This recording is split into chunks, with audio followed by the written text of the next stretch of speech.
I'd like to introduce our final speaker, Dr. Kathryn Mannix, who is End-of-Life Care Awareness campaigner, author and retired consultant, whose book, With the End in Mind, is a really great read, and I think it's just brilliant.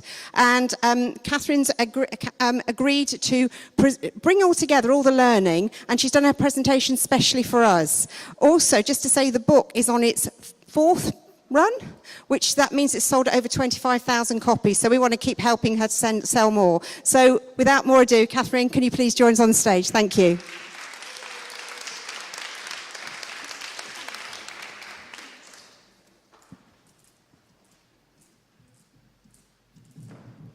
Hello everybody, and thank you so much for inviting me, Claire. I'm very, very glad to be here. It's about 3 years since I was last at a gathering like this, because people who I know here will know that I worked in Newcastle Hospital's palliative care services, and I was network lead for palliative and end-of-life care for North East England. So this is a very familiar venue, some new faces, same dilemmas, things have moved forward, and then the brakes go on through exactly the same mechanisms. And it's been very, very interesting watching and listening and hearing how you're all coping with that. So I was trying to work out what it was that encapsulated what the Building on the Best project is building upon. And this is my personal take on it, that what you're working towards is excellent personalised care at the end of life that meets patients in hospices and accompanies them for the duration of their need, regardless of setting. And don't we get fed up, folks, of being told that you can only die well at home? So I had the privilege of seeing all of these projects in the raw before they got turned into these very beautiful posters, and I just want to congratulate everybody on the fantastic effort and vision and work that's gone into pulling this whole thing together. It was really, really fantastic to see all the different ideas, but also the areas of commonality and the things that are working for you and the things that you're struggling to make work. And I felt the pain of those things that were a struggle. So, I'm here to help you to think about selling ideas. I'm here to help you think about how to get those people who won't engage to help you to engage. And so I thought about slogans. You know, what do we want to go home? When do we want it? Correct. The problem is that what we've got is less snappy. What do we want? Yeah, you see, it's not going to work, is it? When do we want it? Okay, except that when you start to read the projects, what you see is that although we want it now, those people over there, they're still thinking about it, and we need the money from them, and those people have fallen out with these people, and they won't share an electronic device. Yeah? It's not just me, is it? So, when do we want it? And we're terminally nice in palliative care. Yeah, it's one of the problems. So we, as soon as you're all ready, is this okay? Can I have this meeting now? And then eventually, what's happened, the building on the best, is this. It's, how about let's have a go, and let's improve as we go. And that's what these fantastic projects are talking about. They're saying, let's do what we can with what we've got available. Let's beg, borrow, or steal. That phrase was in at least 2 submissions, ladies and gentlemen. Beg, borrow, or steal the resources we need to make things happen. But these are the core messages from these fantastic projects. They're messages about collaboration. They're messages about people with inspired ideas or teams who have a group moment of inspiration. And they're messages about innovation. And you've been able to look at each other's work, so you've been able to see that really flashy pain tool that isn't just using 1 to 10, but it's also using A to F, and it's also using faces, and it's really helping people to think about how is my pain and what am I able to do around this pain as a way of measuring. We've seen people who've developed a way of being able to look at a glance and see whether we need to be working more in this direction or that direction for this patient by having a dashboard that gives us the knowledge to act in the right way for this particular patient. We've seen people take what people are already doing and tweak it, so they haven't really noticed that they're doing something as different and revolutionary as in fact you've persuaded them to do with that modified news sheet. It's absolutely brilliant. We've seen people trying to take the prescribing guidelines and not just guide people in the hospital, but adapt so that regionally the prescribing will be the same. When the patient goes home, things don't have to be changed. We've looked at the boundaries, we've looked at transition so that we're ready when people come in with their particular needs into hospital, but we're also presenting people in the best possible way for their needs to continue to be met as they get home. And we've looked at going to people's own lairs, the dragons like the resus team, and in their lair, using their tool to enable our advocacy to have a voice. And so planning how you talk about advanced care planning around resuscitation with a resuscitation team, take my hat off to you. We've had people going in to say, yeah, it is a bit awkward dealing with people who are very, very anxious and agitated towards the end of life. And we need to think about why that's happening, and we need to think about what that experience is like for them, and come with me and let's go and do that together, rather than me sending you to do it and you be afraid and not succeed. We've met several institutions who've instituted end-of-life champions. Some of them are end-of-life champions who are ward-based, but one institution has actually got end-of-life champion porters and ancillary staff. It's an absolutely fantastic way of threading it being everybody's business through the organisation. And then we all know how unconfident doctors need that little credit card, because I could never remember which antibiotics for which indication on which day. Tell me I'm not alone. And now we've got an end-of-life prescribing credit card. Absolutely fantastic idea. Or actually taking end-of-life leadership out of the specialist palliative care area and giving it to care of the elderly physicians, gastroenterologists, an end-of-life lead nurse who might sit alongside but is not actually part and parcel of the palliative care team. We're starting to model that this is not just our business, that this is everybody's business. So I've really read them very carefully. I'm really full of admiration for everything that you've done. And I want to talk to you about how do we then capture other people's enthusiasm. So in my 30 years in palliative care, I know that there were a lot of successes that I was responsible for, but I'm the only person who knows that I was responsible for them, because everybody else thinks it was their idea. And the idea that somebody is going to get behind is the idea that they think they had. So just as those of you who have a life partner or teenage children enable them to do your will by thinking that it's their will, that's the model we're going for here. We've already got previous in this, we just need to apply it at work. So what I'd like you to do on your table is decide if you had to choose two of these ways of getting somebody else to enthuse about an idea that you would like them to enthuse about. Would you do it by telling them what to do, or asking them what to do, or telling them what other people do that they're not doing, or get their ideas and turn it into a project? Ask them about how it is now, ask them how they would like it to be. If you could only do two of those, which would they be? I'm going to give you 2 minutes. Go.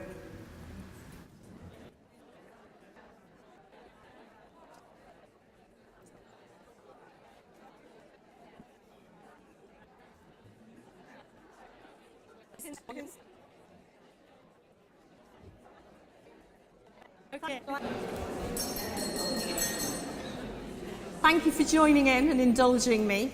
So did you reach a conclusion on your tables? Did you all go definitely for the same things? Who had a dilemma on their table? What was your dilemma on your table, 8?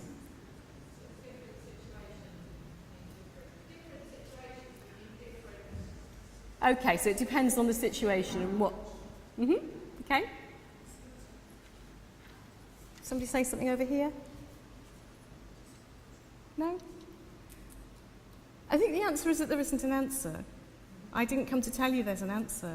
I came to tell you that there's more than one way to skin a cat.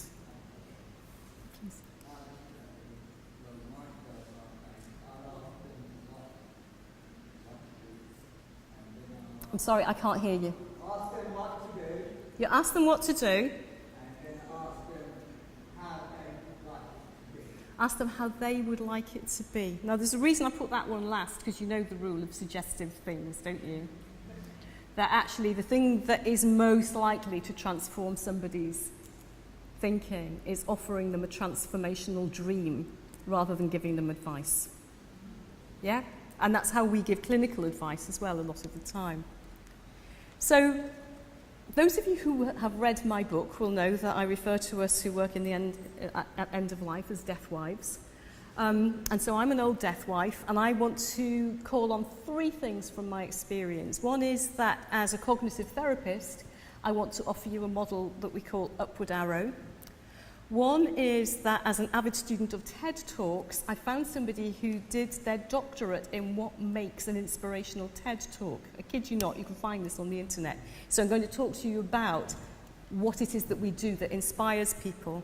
And then as a storyteller, I'm going to talk a little bit about using stories to enable people to think in a new way about things. So upward arrow is the opposite, you won't be surprised to hear, of a downward arrow. So downward arrow is a thing that we use in cognitive therapy for people who are very, very anxious or very, very low in mood. And in palliative care, we come across people telling us what the worst thing is that could happen. And they very often said to their long-term conditions team that's very worried about them, and the worst thing that could happen is, the worst thing about the whole situation is, I'm going to die. And the long-term conditions team says, oh, I don't know what to do with that because it's true. So they found the palliative care team. And the palliative care team comes along, and what do we say when somebody says, and the thing that I'm worrying about most is that I'm going to die? We say, yeah. What is it about the idea of dying that's worrying you the most? Yeah? And they say, oh, it's about who's going to feed the cat. It's about whether anybody will come to my funeral. It's about whether I will choke. It's about who's going to tell my daughter about periods. You cannot guess. You can only ask. So a downward arrow simply takes a statement that somebody makes and tests it to see what's underneath it. What is so bad about that? And what is so bad about that? And eventually you get to the thought that's really distressing your patient, which is kind of to do with the first thing they told you, but much, much more personalised and much, much more troubling. And that's the thought that you then go to work on helping them to deal with. Yeah? That's what we do. You've done it for years. You may not have realised you were doing it, but you have been. So an upward arrow does the opposite of that. It says, how could this be if it isn't like it is now? So what's it like now? And if you could redesign it, how would you like it to be? And if it could be like that, never mind that it's very, very fanciful and far-fetched, if it could be like that, what would be so good about that? And if that could happen, what else would also be better? And are there other positive impacts of that? And are there other people who might benefit if that could happen? And now you're asking them, you're not telling them, you're asking them to envisage their own idiosyncratic view of how it could be better. And apart from the single benefit that they were thinking about, the other spin-off benefits of things being a different way. Does that kind of make sense? That's an elevator pitch. This is the anatomy of a very successful TED Talk. So this is a really interesting thing. So this guy has done his PhD in looking at TED Talks, and TED Talks that were rated for how inspirational they were. And what he says is, over the time of a TED Talk, this is kind of reality, and this is aspiration. And a really, really inspirational speaker moves along like this. They start off grounded in reality, and they describe how stuff is now. We're all going to die, and nobody's got any plans, and nobody's organisation is joined up with anybody else's. And then they move to the dream. But actually, if we talk to people, and if we could in some way help people to talk to each other organisationally, you could not only have the dream, but you could join it up. So that currently what happens if somebody comes into the hospital and it all goes wrong because we don't know what conversations they had with their GP or their district nurse. Or they go home from the hospital and they've had all those complicated conversations with their chest physician or their cardiologist, but it's a big secret from the primary care team and it all falls apart. But actually, if we could join it up and if everybody would know, do you see the game? And eventually, the really successful ones just keep reminding you how bad it is, but bad is temporary. Bad doesn't have to be like this. It could be good, it could be good, it could be good. And then they end with this flourish of ending on the dream. That's an elevator pitch. Are you with me? I know it's hot, isn't it? Are you with me? Good, because I'm all on my own up here. And then there's stories. There's telling stories, and several of you in your returns on Building on the Best talked about not just data, but stories. And then B had a fantastic slide that is not just data, but stories. So this is Bob, Building on the Best. And these are his grandchildren. And so Bob is from a big, happy, loving family. He's 76. He's been a shipyard worker. He's got a really, really bad chest. And over the last few months, that funny thing that happens to people with really bad chests has started to happen. That he's having frequent exacerbations and he's coming in and out of hospital. And each time he comes in, it's pretty much the same but slightly different. Sometimes he's a bit dry, sometimes he's not. Sometimes his stats have dropped very low, sometimes they're not quite so low. He always needs physio, sometimes he needs respiratory assist. He hates the idea of a tube in his throat, sometimes he needs antibiotics. We understand this pattern. But what's happening to Bob is each time he goes home, he isn't as well as he used to be. His exercise tolerance is now down to a few steps to get himself from his bedroom to his living room to his bathroom and back.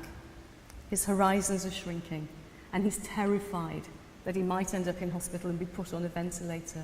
He can't bear the idea of that tube in his throat. That's at the bottom of the downward arrow about, I'm worried about going to hospital. And then, of course, it's classic. It's usually 4 o'clock on a Friday, but for Bob, it was Saturday afternoon and evening. He got terribly, terribly breathless, and his wife called his daughter, and his daughter, who lives at the other side of the same town, dialed 999 on Dad's behalf, and then drove to the hospital and met Mum there. And he was very, very anxious, very, very muddled, coming in and out of consciousness, dropping his sats, seen by the ICU team, who said very sensibly that he was not an ICU candidate because they didn't think they'd be able to get him off a ventilator again. And so after an evening stay of observation on the medical assessment unit, he was transferred to the respiratory ward, where he knew everybody very well from multiple admissions, where he had a respiratory arrest, was attended by the arrest team, who did in fact intubate him before the nurses pulled them off, and he died with his daughter and his wife not in the hospital with him. His daughter wrote to the chief executive. Dear Sir Ian, my dad died in Ward 12A last week. He was on his own when he died. The nurses told us that he'd been muddled and they gave him an injection to help him feel less anxious. He'd been calling out for my mum. No one told us he was sick enough to die. If we'd known, we'd have kept him at home, or we would have stayed with him at the hospital. We would never have let him die without someone he loved beside him. Dad had a great faith, and he would have wanted his priest to come to him if he was dying. Instead, he was alone with no one who knew him.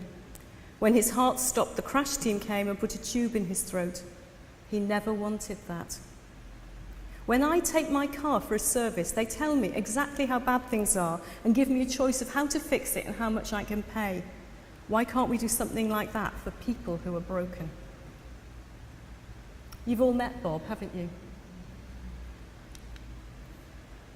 So let's have a rethink about Bob, and let's think about these fantastic projects that are going on around the country.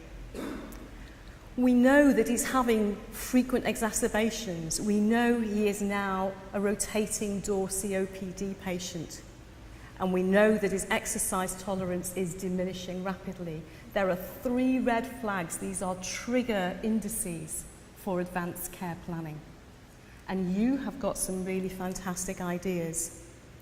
So from the Building on the Best projects, we've got several fantastic advanced care planning projects, so that he could have a clear plan for exacerbations. It could be notified through an EPAX or through a dashboard, so that anybody who has to deal with Bob can immediately see that there is a plan in place. The plan can be made by the clinicians who know him, which in this case is the respiratory team, but also communicated to his primary care team. And if they feel a bit awkward about some of it, the specialist palliative care team or the end-of-life team can get alongside and model it, because we might need to model it a few times before this team is confident to do it on their own. But actually, they could just embed an end-of-life champion within the respiratory team. What if the respiratory nurse specialist was one of the end-of-life champions? And then he has an out-of-hours admission that's done remotely by a relative who's overriding mum saying that he wants to stay at home. No, no, no, mum, let me sort this. You've all met her as well, haven't you? Yeah, she usually arrives from Canada just as all the plans have been made. Yeah? I'm glad it's not just me. Okay. Sorry. Token Canadian in the front row. Uh-oh. So, family, we didn't know what to do, but if we do proper advanced care planning, and I don't mean we, I mean the National Health Service, then there will be a plan. It might be a treatment escalation plan, it might be a resuscitation status, an emergency healthcare plan, a respect form. It doesn't matter what vehicle you're using. They're all doing the same thing. They're all a plan. And the crucial things are about the plan being agreed with the patient and known to the family, accessible to the ambulance service, who can see it through the dashboard or the EPAC system. And it can be a plan that's about avoid admission and palliate at home. It can be a plan about escalating and getting into ITU as quickly as possible, if this is a lung transplant patient. It can be a plan about getting to the medical assessment unit for a rapid pre-agreed turnaround at a time slot that's been agreed. But when they see him, he is clearly sick enough to die.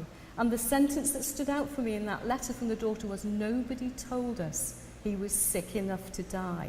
We haven't got to use a crystal ball to say he's going to die. We only have to enable our colleagues to be able to say that sentence. I am afraid that your dad is so sick that he could die. If he doesn't die, they'll be heroes. It's win-win. Think about that. The ICU team say he's not for ICU. That's the final red flag. If you're no longer fit enough for ICU, advanced care planning is something that should be part of your treatment pathway. And then he had end-of-life delirium. He had terminal restlessness. He was calling out for mum. And there was a team who was unable to recognise and manage end-of-life delirium. But we can model that for them. Not just how to treat it, but how to be with a person who's muddled and enable the family to understand how to remain alongside somebody who's muddled and how important those familiar faces are in the muddle. If we do what you are suggesting, then this is what the dream will look like. Instead of writing to the chief executive, the daughter now writes to the local newspaper. Dear City Chronicle, I want to thank everyone who helped my dad in his last illness. When Dad's chest complaint got so severe that he was in danger of dying, his respiratory nurse explained to him and my mum in the clinic and helped them to think about what was most important to him.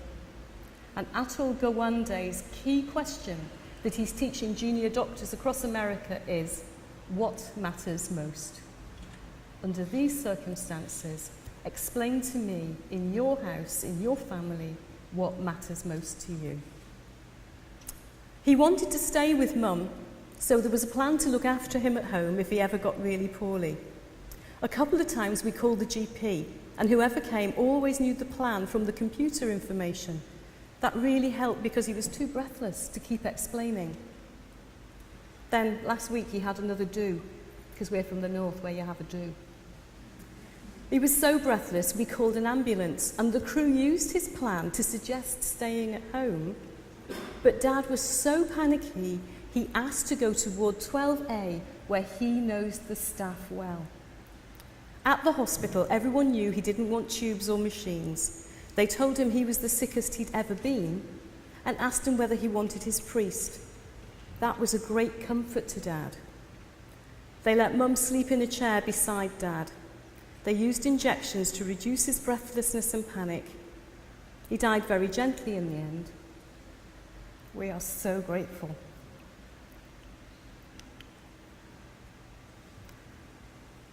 All the building blocks to make this journey happen have been talked about and presented in this room today.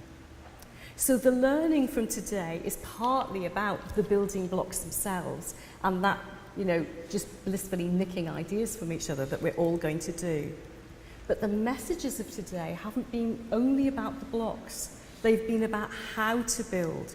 They've been about sharing ownership of the challenges and helping people to envisage a better solution, and then sharing, getting ambassadors on board, bringing public health people, bringing the resuscitation team, bringing board members into the vision and helping to sculpt it so they then get behind it with their power, with their influence, and sometimes even with their money.